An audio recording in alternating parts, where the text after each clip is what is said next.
Hello students, आशा करता हूँ आप सभी स्वस्थ होंगे। आज के इस लेक्चर में हम ये जानेंगे कि लीनियर प्रोग्रामिंग प्रॉब्लम वर्डिंग जो हमारी प्रॉब्लम है उसको लीनियर प्रोग्रामिंग प्रॉब्लम के रूप में कैसे फॉर्मुलेट किया जाता है।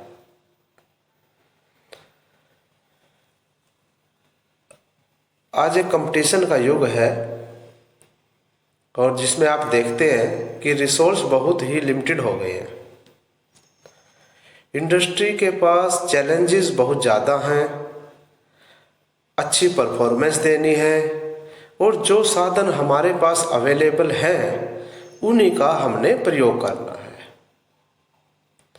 यानी कि इंडस्ट्री में मुख्य उद्देश्य क्या रहता है कि वो प्रोडक्ट इसलिए बनाता है ताकि मैक्सिमम प्रॉफिट वो अर्न कर सके, कमा सके।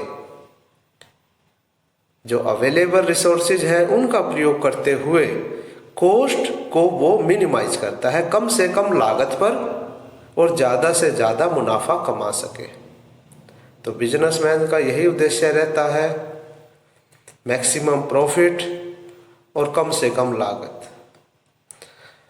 अब यहाँ हमारा जो कंस्ट्रेंट रहेंगे, लीनियर इनइक्वलिटीज़ रहेंगी, वो दो वेरिएबल में ही रहेंगी। यानी कि दो ही आइटम के बारे में बात करेंगे हम। या तो कंस्ट्रेंट हमारे होंगे कि उसके पास कितना स्टोर है, कितनी जगह है उन आइटम्स को रखने की, और दूसरा कंस्ट्रेंट है कि वो लेबर जो कॉस्ट वो देता है या लेबर उसके पास कितनी अवेलेबल है। फिर हम प्रॉब्लम को मैथमेटिकली लिखेंगे। मुख्य रूप से लीनियर प्रोग्रामिंग प्रॉब्लम की हमारे इस सिलेबस में तीन तरह की प्रॉब्लम है: diet problem, transportation problem, optimal product line problem. Diet problem क्या है कि हमारे भोजन में क्या क्या हमें न्यूट्रिशेंट लेने चाहिए, कम से कम रिक्वायरमेंट जो हमें हमारे शरीर को चाहिए वो न्यूट्रिशन तो हमारे फूड में होनी चाहिए। अब वो न्यूट्रिशन कहाँ से मिले ताकि लागत जो है वो कम से कम आए, तो ये डाइट प्रॉब्लम होगी हमारी। ट्रांसपोर्टेशन प्रॉब्लम में क्या है कि एक सामान को दूसरी जगह पहुंचाने के लिए हमने उस ट्रांसपोर्ट की जो लागत आएगी उसको कम करना है। उसमें हम लेबर चार्ज क्या रहेंगे, मशीन कितने समय काम करेंगी, तो ये सब भी हम ध्यान रखेंगे। लेकिन कॉस्ट ऑफ ट्रांसपोर्टेशन को हमें मिनिमाइज करना है। तीसरा, ऑप्टिमल प्रोडक्ट लाइन प्रॉब्लम, यानी कि इसमें फैक्ट्री इस तरह से प्रोडक्ट बनाएगी ताकि लेबर कॉस्ट को, कंस्ट्रेंट को यूज करते हुए मशीन कितने समय उन्होंने यूज की, उनके पास कितनी जगह है आइटम्स को रखने की और कितना पैसा उपलब्ध है, इन सभी का ध्यान रखते हुए प्रॉफिट को मैक्सिमाइज करना है ताकि ज़्यादा से ज़्यादा पैसा कमा सके। पहले हम इस तीसरी प्रॉब्लम के बारे में ही बात करते हैं, ऑप्टिमल प्रोडक्ट लाइन प्रॉब्लम। ये एग्जांपल देखिए। इसमें डीलर क्या करता है कि dealer deals in only two items, table and chair, यानी कि वो कुर्सी और मेज को ही डील करता है। He has 50,000 rupees to invest, 50,000 रुपये हैं उसको पास इन्वेस्ट करने के, और वो केवल 60 पीस ही रख सकता है, चाहे वो सारी टेबल हो 60 के 60 या वो 60 की 60 चेयर हो या कुछ टेबल हो कुछ चेयर हो, दोनों को मिला के, यानी 60 पीस से ज़्यादा वो नहीं रख सकता, उसके पास जगह नहीं है। टेबल कॉस्ट रुपीज़, टेबल की जो कॉस्ट आती है वो 2500 रुपये आती है और चेयर की कॉस्ट 500 रुपये, यानी कि उसको एक टेबल 2500 रुपये में मिलती है और 500 रुपये में एक चेयर मिलती है।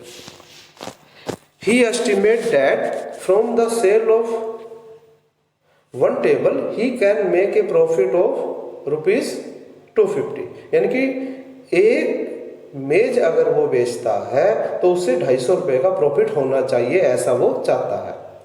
इसी तरह एक कुर्सी अगर वो बेचता है तो उसे 75 रुपये का बेनिफिट होना चाहिए। यानी कि 2500 रुपये की मेज खरीदी, 250 रुपये उस पर प्रॉफिट, यानी कि 250 रुपये की वो टेबल को बेच देगा। 500 रुपये की कुर्सी खरीदी, 75 रुपये प्रॉफिट, तो 575 में वो उसको बेच देगा। He wants to know how many table and chairs he should buy, उसे कितनी खरीदनी चाहिए फ्रॉम अवेलेबल मनी, क्योंकि उसके पास 50,000 रुपये है, उसी का इन्वेस्ट करना है ताकि वो मैक्सिमम प्रॉफिट कमा सके। Assuming that he can sell all the item which he buy, जो वो खरीदता है उन सभी को बेच सके। तो इस प्रॉब्लम को हमने मैथमेटिकली लिखना है। अब देखिए 50,000 रुपये है, अगर वो सारी की सारी टेबल ही खरीदता है 50,000 रुपये में, 2500 की एक टेबल आती है, तो 2500 से 50,000 रुपये को भाग करेंगे तो 20 आएगा। यानी कि उसको 20 टेबल वो खरीदेगा, और 20 टेबल खरीदते हुए 20 टेबल पे प्रॉफिट कितना मिलेगा उसको? एक टेबल पे 250 रुपये का प्रॉफिट है, तो 20 टेबल पे प्रॉफिट हो गया 5,000 रुपये का। यानी कि अगर वो 60 पीस उसको वो खरीद सकता था, लेकिन 50,000 रुपये में अगर वो टेबल ही खरीदता है तो 20 ही खरीद पाएगा, और उन 20 टेबल पे जो वो प्रॉफिट कमा पाएगा वो 5,000 कमा पाएगा। अगर वो सारी की सारी कुर्सियां ही खरीदता है तो एक कुर्सी 500 रुपये की मिलती है, तो इस तरह वो 100 कुर्सियां खरीद लेगा, लेकिन वो केवल 60 पीस ही खरीद सकता है, तो 60 ही कुर्सियां वो खरीद देगा। यानी कि 50,000 रुपया उसका पूरा इन्वेस्ट नहीं होगा। सारी कुर्सियां अगर वो खरीदता है तो 60 ही पीस खरीद पाएगा, और एक पे 75 रुपये उसको बेनिफिट होता है, तो 60 पे उसको 4500 रुपये बेनिफिट होगा। यानी कि अगर वो सारी मेज खरीदता है तो 5,000 रुपये का उसको प्रॉफिट होता है, अगर वो सारी चेयर खरीदता है तो उसको 4,500 रुपये का बेनिफिट हुआ।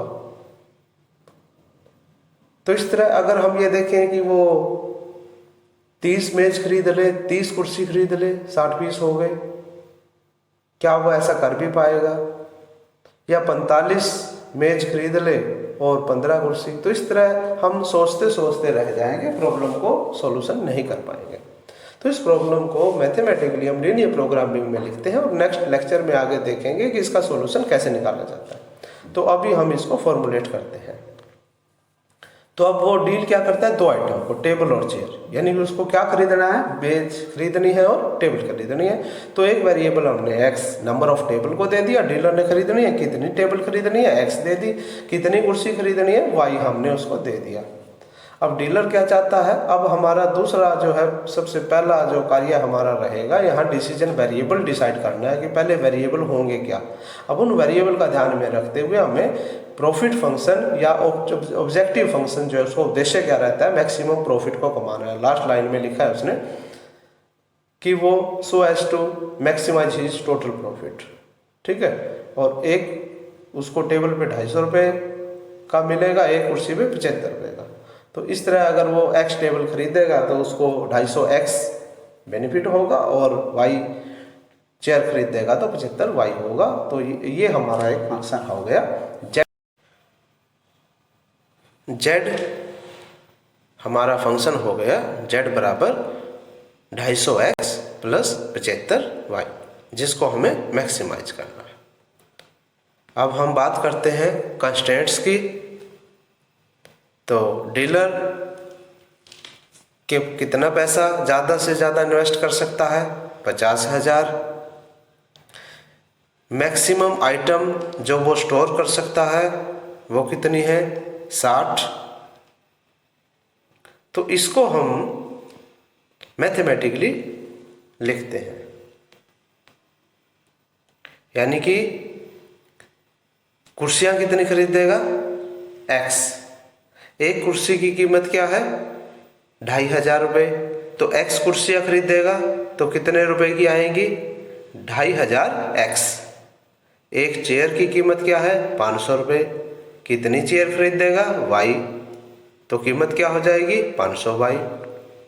यानी कि टोटल पैसा हो जाएगा 2500 x प्लस 500y। लेकिन उसके पास ज़्यादा से ज़्यादा पैसा कितना है? 50,000।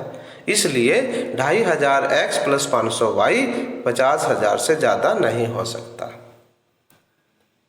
जिसमें हमने 500 से भाग कर दिया तो हमारे पास कंस्ट्रेंट आ गया 5x plus y less than or equal to 100। दूसरा कंस्ट्रेंट देखिए स्टोरेज का, यानी कि वो केवल x, नंबर ऑफ कुर्सियाँ, टेबल कितनी खरीदेगा? x, मेज कितनी खरीदेगा? y। तो x प्लस वाई जो है वो 60 से ज़्यादा नहीं हो सकता, तो x plus y less than equal to 60। तो दो कंस्ट्रेंट हमारे ये हो गए। अब हम ये देखते हैं कि जो डिसीजन वेरिएबल है x और y, नेगेटिव तो नहीं हो सकते, संख्या है, नंबर ऑफ टेबल है, नंबर ऑफ चेयर है, इसलिए दो कंस्ट्रेंट हमारे ये आ गए, x greater than equal to 0, y greater than equal to 0। तो अब हमारा क्या हुआ? प्रॉब्लम किस में रिड्यूस हो गई? मैक्सिमाइज z को मैक्सिमाइज करना है, प्रॉफिट फंक्शन को। कंडीशंस हमारे पास ये 4 है, 5x plus y less than equal to 100, x plus y less than equal to 60, x greater than equal to 0 and y greater than equal to 0। तो इन conditions के ध्यान में रखते हुए हमें z को मैक्सिमाइज करना है। तो ये हमने प्रॉब्लम फॉर्मुलेट की।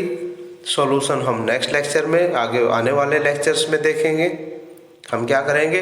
इन सभी कंस्ट्रेंट्स का ग्राफ ड्रा करेंगे और फर्स्ट क्वाड्रेंट में ही हम ये डील करेंगे, क्योंकि x भी positive greater than equal to 0, y भी ग्रेटर देन इक्वल टू 0 है। जहां भी फेजिबल रीजन होगा उस फेजिबल रीजन में हम z की वैल्यू देखेंगे, x और y की वो वैल्यू पुट करते रहेंगे और मैक्सिमम जहां आएगा वो z की वैल्यू हो जाएगी। तो अभी हम केवल फॉर्मुलेशन पर ही ध्यान देते हैं। तो नेक्स्ट एग्जाम्पल देखिए, डाइट प्रॉब्लम। ये एग्जाम्पल है हमारा डाइट प्रॉब्लम से रिलेटेड। इसमें हमने लीनियर प्रोग्रामिंग प्रॉब्लम फॉर्मुलेट करनी है, लेकिन यहाँ पर मिनिमम न्यूट्रिशन रिक्वायरमेंट। तो क्या है देखिए, a diet is to contain at least 400 unit of carbohydrate. कि डाइट में एटलीस्ट, देखिए एटलीस्ट वर्ड है, कम से कम इतना तो होना ही चाहिए। 400 unit carbohydrate, 500 unit fat, 300 unit protein, ये तो डाइट में होना ही चाहिए, इससे ज़्यादा हो सकता है। 2 फूड, 2 फूड है, एक F1 फूड है। F1 में क्या क्या है? F1 फूड की कॉस्ट है 2 रुपये पर यूनिट, 1 यूनिट, और F2 फूड की कॉस्ट है 4 रुपये पर यूनिट। F1 फूड के अंदर क्या क्या है? 10 यूनिट कार्बोहाइड्रेट है, 20 यूनिट फैट है और 15 यूनिट प्रोटीन है। और F2 फूड में क्या क्या है? 25 यूनिट कार्बोहाइड्रेट है, 10 यूनिट फैट है और 20 यूनिट प्रोटीन है।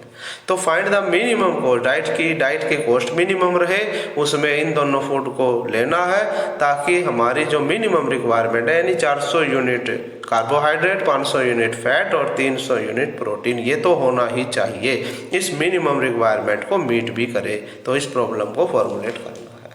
तो इसमें हमें जो डिसीजन वेरिएबल मिलेंगे वो क्या है? हमें फूड लेना है कि F1 की कितनी यूनिट हमें लेनी है, F2 की कितनी यूनिट लेनी है, दोनों को मिला के हमने अपने फूड की यूनिट को पूरा करना है।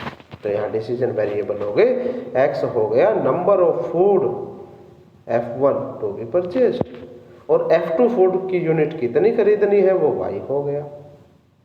अब हमारा नेक्स्ट जब हम आते हैं ऑब्जेक्टिव फंक्शन। ऑब्जेक्टिव फंक्शन में क्या है कि हमें कॉस्ट को मिनिमाइज करना है। करना क्या है? यानी कि मिनिमम करना है, मैक्सिमम, मिनिमम कॉस्ट को करना है डाइट की, जिसमें ये दोनों फूड होने चाहिए।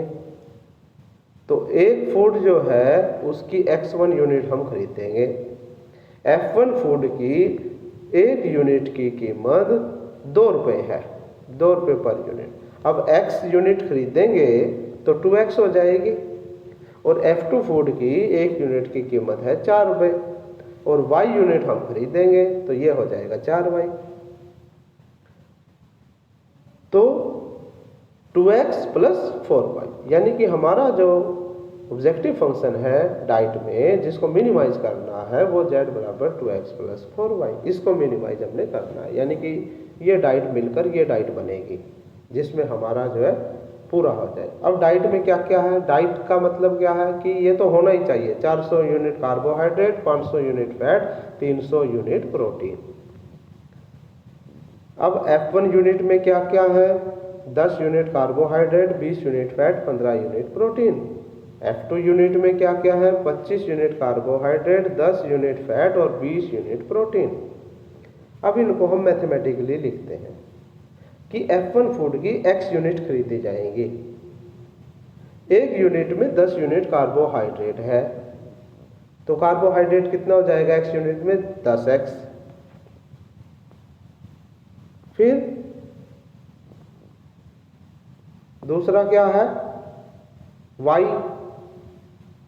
यूनिट किस फूड की है, F2 फूड की। अब F2 फूड में कार्बोहाइड्रेट कितना है, F2 फूड में कार्बोहाइड्रेट है हमारा 25 यूनिट, तो टोटल कार्बोहाइड्रेट हो गया 10x प्लस 25y। लेकिन वो 400 से कम नहीं हो सकता, 400 यूनिट तो होना ही चाहिए, इसलिए greater than or equal to, यहाँ ध्यान देने वाली बात है कि यहाँ greater than or equal to का साइन है, क्योंकि 400 तो होना ही चाहिए, 400 से ज़्यादा हो सकता है। इसी तरह फैट देख लीजिए, दोनों में फैट कितना है, दोनों को मिलाकर फैट का कंस्टेंट, इसी तरह दोनों से मिलाकर प्रोटीन का कंस्टेंट। अब हम देखें कि जो डिसीजन वेरिएबल है नेगेटिव तो हो नहीं सकते, नंबर ऑफ यूनिट है, तो x भी ग्रेटर देन इक्वल टू 0 होगा और y भी ग्रेटर देन इक्वल टू 0 होगा।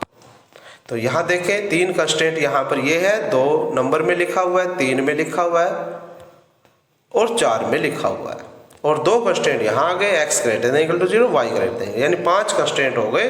और फंक्शन हमारा है मिनिमाइज करना है ये कोस्ट को z 2x plus 4y subject to, ये कंडीशंस हैं हमारी, कंस्टेंट है 10x plus 25y greater than equal to 400, 20x plus 10y greater than equal to 400, 15x plus 20y greater than equal to 4। यहाँ greater than or equal to का symbol आया है, पिछले question में आपने देखा था less than or equal to, क्योंकि यहाँ ग्रेटर देन इक्वल टू, क्योंकि 400 यूनिट कार्बोहाइड्रेट की तो होनी ही चाहिए, 500 यूनिट जो है फैट की होनी ही चाहिए और 300 यूनिट जो है प्रोटीन की होनी ही चाहिए, तो इससे कम नहीं हो सकता, इसलिए ग्रेटर देन इक्वल टू है।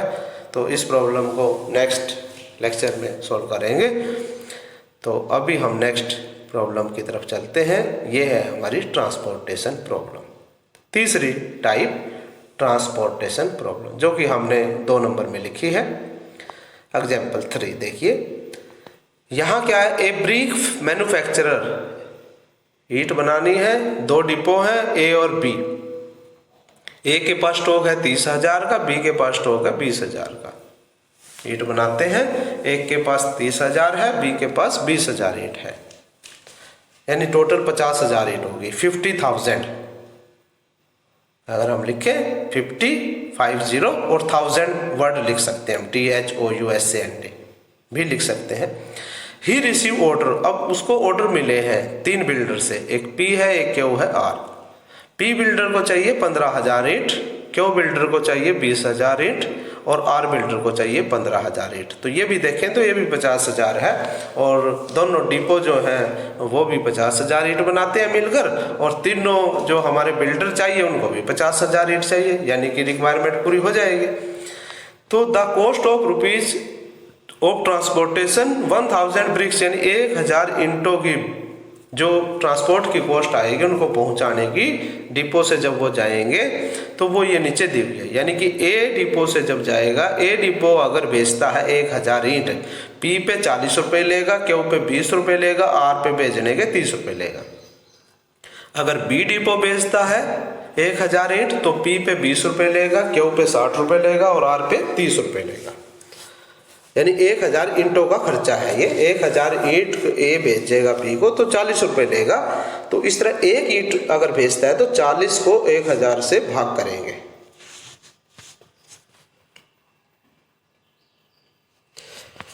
How should the manufacturer fulfil the order to keep the cost of transportation minimum रखनी है हमने कॉस्ट, ताकि ऑर्डर फुलफिल हो जाए, यानी कि सभी को ईंटें मिल जाए। तो ये हमने लीनियर प्रोग्रामिंग में एक्सप्रेस करना है। तो यहाँ अब है क्या हमारे पास, यानी कि पी क्यू आर को इंटे भेजनी है हमने, यानी कि पी को कितनी इंट जाएंगी, ए डिपो कितनी भेजेगा, बी डिपो कितनी भेजेगा, क्यू को ए डिपो कितनी भेजेगा, बी डिपो कितनी भेजेगा, आर को ए डिपो कितनी भेजेगा और बी डिपो कितनी भेजेगा। अगर हम ये हिसाब लगा लें तो प्रॉब्लम हमारी बन जाएगी। अब हमारी जो ऑब्जेक्टिव फंक्शन है वो कॉस्ट का है, यानी कि मिनिमम किसका करना है, कॉस्ट ऑफ ट्रांसपोर्टेशन, वो इस टेबल से हम करेंगे।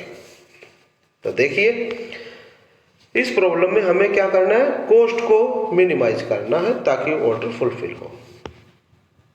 तो हमारे दो डिसीजन वेरिएबल हैं, x 1000 ब्रिक्स, मान लीजिए हमने x 1000 ब्रिक्स जो है वो ए डिपो से पी पे चली गई, x 1000 यानी कि 1000 x 1000 हमने लिख दिया है, अगर x ईंट लाएं तो 1000 x भी कह सकते हैं इसको।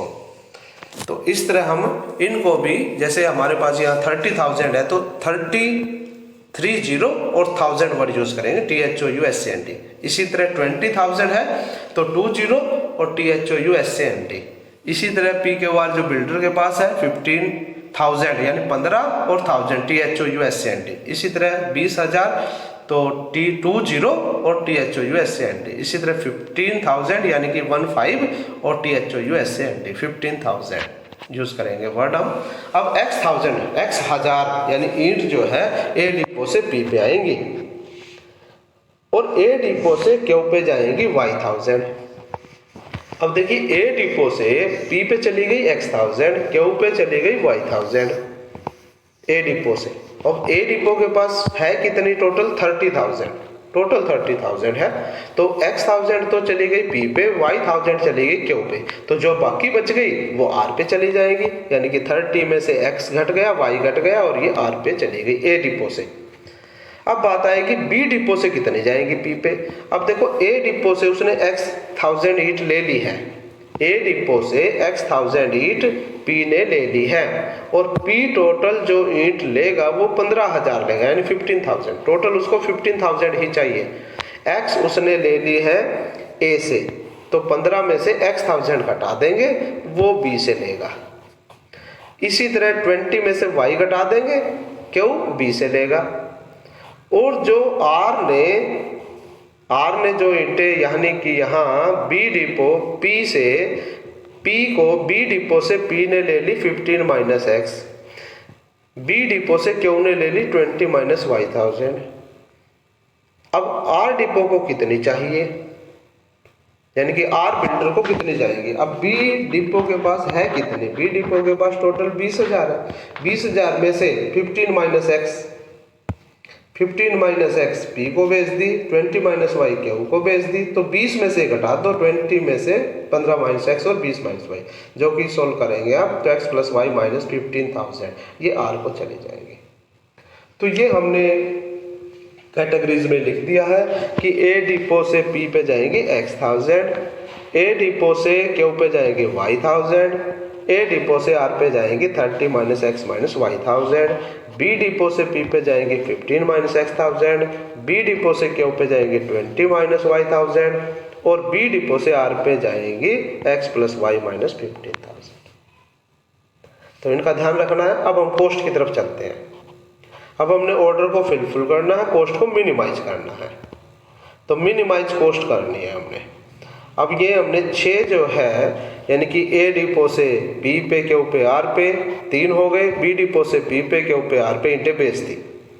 अब 1000 ईंटों पे ए डिपो जो है कॉस्ट लेगा 40 रुपये पी पे बेचने के, एक्स 1000 के क्यू पे 20 रुपये और आर पे 30 रुपये। जितनी ईंटें बेची उतने से मल्टीप्लाई हो जाएगा। इसी तरह बी का है, तो यहाँ देखिए 40x पी पे कितनी बेची ए डिपो ने, x तो 40 रुपये लेता है तो 40x हो गया, y बेची तो 20y हो गया और r पे बेची 30 माइनस एक्स माइनस वाई और 30 रुपये वो कॉस्ट लेता है तो 30 से मल्टीप्लाई हो गया। इसी तरह ये 20 से मल्टीप्लाई बी डिपो का, ये 60 से मल्टीप्लाई बी डिपो का क्यू पे और ये r पे 40 से मल्टीप्लाई। टोटल को सिंप्लीफाई किया, z हो गया 30x minus 30y plus 1800। Objective function या कॉस्ट फंक्शन भी इसको कह सकते हैं। अब कंस्ट्रेंट क्या क्या है, कंस्ट्रेंट देखिए, ये जो 6 हमने ईंटें भेजी ए से पी पे, ए से क्यू पे, ए से आर पे, बी डिपो से पी पे, बी डिपो से क्यू पे, बी डिपो से आर पे। अब ये संख्या है तो नेगेटिव नहीं हो सकती, तो x भी ग्रेटर देन इक्वल टू 0 होगा, y भी ग्रेटर देन इक्वल टू 0 होगा। 0 हो सकता है लेकिन नेगेटिव नहीं हो सकता। 30 माइनस एक्स माइनस वाई भी ग्रेटर देन इक्वल टू 0 होगा, 15 माइनस एक्स भी ग्रेटर देन इक्वल टू 0 होगा, 20 माइनस वाई भी ग्रेटर देन इक्वल टू 0 होगा, और x प्लस वाई माइनस 15 भी ग्रेटर देन इक्वल टू 0, क्योंकि ये संख्या है जो इंटे गई है। तो वही हमने यहाँ कंस्ट्रेंट लिखे हैं, x greater than equal to 0, y greater than equal to 0, 30 minus x minus y greater than equal to 0, 15 minus x greater than equal to 0, 20 minus y greater than equal to 0, x plus y minus 15 greater than equal to 0। Bracket बाद में हम हटा लेंगे। अब हम यहाँ 2, 3 तो simplify है पहले से, 4, 5, 6, 7 को सिंप्लीफाई कर लेते हैं। तो ये सिंप्लीफाई करने के बाद x plus y less than equal to 30, यानी यहाँ देखें 30 minus x minus y greater than equal to 30 था, तो x को दूसरी साइड भेज दिया, y को दूसरी साइड भेज दिया, साइन प्लस का हो गया, तो x प्लस वाई की तरफ देखिए चोंच आ गई, यानी x plus y less than equal to 30, तो ये हो गया x plus y less than equal to 30। इसी तरह दूसरा x less than equal to 15, y less than equal to 20, x plus y greater than equal to 15। तो 4 ये हो गए और 2 सिंप्लीफाई पहले थे, x greater than equal to 0 and y greater than equal to 0, तो 6 कंस्ट्रेंट आ गए। तो मिनिमाइज हमने फंक्शन को किया 30x minus 30y plus 1800। Condition हमारी है x plus y less than equal to 30, दूसरी कंडीशन है x less than equal to 15, तीसरी कंडीशन है y less than equal to 20, चौथी कंडीशन है x plus y greater than equal to 15, पांचवी condition है x ग्रेटर देन 0, छठी condition है y greater than or equal to 0। तो ये जो हम कंस्ट्रेंट बोल रहे हैं, इनको कंस्ट्रेंट कहें, लीनियर इनइक्वालिटीज कहें, या लीनियर इनइक्वेशंस कहें, इनको लीनियर इनइक्वेशंस भी कह सकते हैं, क्योंकि इक्वेशन तो है नहीं, इक्वेशन में केवल इक्वल टू का साइन आता है, यहाँ लेस देन या ग्रेटर का साइन आ रहा है, तो ये इन इक्वेशन है और या इन इक्वलिटीज है, जिसके बारे में डिटेल में हमने पहले सभी काफ़ी लेक्चर दिए हुए हैं। तो ये 3 प्रॉब्लम स्टूडेंट्स के लिए दी है। पहली प्रॉब्लम हमारी 3rd टाइप की है, दूसरी प्रॉब्लम हमारी 1st टाइप की है, और तीसरी प्रॉब्लम हमारी 2nd टाइप की है। यानी कि तीसरी प्रॉब्लम ट्रांसपोर्टेशन प्रॉब्लम है, पहली प्रॉब्लम प्रोडक्ट लाइन प्रॉब्लम है, और दूसरी प्रॉब्लम डाइट प्रॉब्लम है। तो इसी तरह इन एग्जाम्पल्स को सोल्व करते हुए आप इन क्वेश्चंस को सोल्व करेंगे। थैंक्स।